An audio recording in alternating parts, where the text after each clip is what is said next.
Hi everyone, Radhe Radhe. तो कल तो हमने करी थी गोपा अष्टमी की पूजा और आज हम करने वाले हैं आंवला नवमी की पूजा। कार्तिक मास में जो शुक्ल पक्ष की नवमी आती है उसको आंवला नवमी कहते हैं और इस दिन आंवला के पेड़ करने की बहुत ही महत्व होता है। कहा जाता है कि आंवला नवमी की जो पूजा करता है आंवले के वृक्ष की, उसके यहाँ कभी धन धान्य की कमी नहीं होती, उसके यहाँ धन संपदा हमेशा बढ़ती ही चली जाती है और उसे किसी प्रकार का दुख नहीं होता। तो इसके अंदर एक कथा भी कही गई है आंवला नवमी की। जो एक राजा था वो आंवला का पेड़ सींचता था, उसके यहाँ बहुत बढ़ोतरी हुई थी। तो उसी तरह हम भी यहाँ पर आए हैं आंवला की पूजा करने के लिए और यहीं बैठकर कथा करेंगे। और साथ में देखिए ये 365 बत्ती मैं ज़रूर बना के लाई हूँ। ये अगर आपका मन है तो आप बना सकते हैं, नहीं तो आप एक जोत भी लगा सकते हैं, लेकिन मैं इसलिए बनाकर लाती हूँ क्योंकि मुझे पता है मैं साल भर में कभी नहीं लगा पाती हूँ आंवला के पेड़ के नीचे जोत। तो भाई आंवला नवमी की जो ये पूजा करने ही मैं आती हूँ क्योंकि मैं कार्तिक स्नान करती हूँ, इसलिए तो मैं 365 जोत लगाती हूँ कि हे भगवान जी मेरी तो 365 जोत आप एक ही दिन ले लीजिए। और हमें लाना क्या क्या है, हमें एक कच्चा दूध डाल के थोड़ा सा जल ज़रूर लाना है।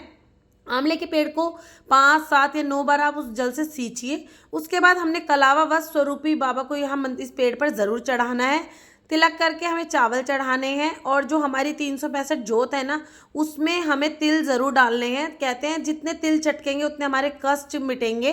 तो जोत जलाने से पहले उसमें तिल भी हम ज़रूर डाल देंगे। और हमें प्रसाद में आप या तो पराठे ला सकते हैं, बस लहसुन प्याज का कुछ भी खाना नहीं होना चाहिए, या आप मीठे में कुछ हलवा या बर्फ़ी कुछ भी ला सकते हैं। तो आज हम बनाकर लाए हैं हलवा। तो यहाँ लाने के बाद हमें उसके 3 भाग करने होते हैं। एक भाग तो हमें आंवला की पूजा करते टाइम आंवले के पेड़ को भोग लगाते हैं यहीं चढ़ा देना है। दूसरा हमें देना है पंडतानी को, पूजा वगैरह होने के बाद दक्षिणा रख के पैर छू के हम देंगे पंडतानी को। और तीसरा भाग जो है ना वो हम पूजा परिक्रमा सब कुछ करने के बाद आंवला के पेड़ के वृक्ष के नीचे हमें साइड में बैठकर वो प्रसाद खाकर ही अपने घर जाना होता है। तो मैं यहाँ पर अपने हलवे के 3 भाग कर रही हूँ कि जो एक पंडतानी जी को दिया जाएगा और एक आंवला के पेड़ के नीचे और एक जो मुझे खाना है। ऐसे ही हमें 2 आंवला लेके आने, एक तो हमें पूजा में चढ़ाना है और एक हमें थोड़ा सा आंवला खा के और उसके बाद ही ये हलवे का भोग लेना होता है। तो अभी हम यहाँ पर पूजा कर रहे हैं। पूजा करने के बाद हम चावल या तिल के दाने लेकर करेंगे आंवला नवमी की कथा। ये बहुत ज़रूरी है, कथा हमें यहाँ बैठ कर ज़रूर करनी है। और साथ में हमें विनायक जी की भी एक कथा करनी है।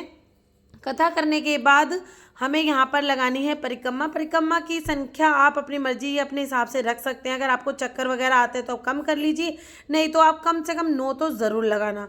तो परिक्रमा वगैरह यहाँ पे लगाने के बाद पूजा वगैरह होने के बाद हमें पंडतानी को देना है, फिर हमें बैठ के खाना है।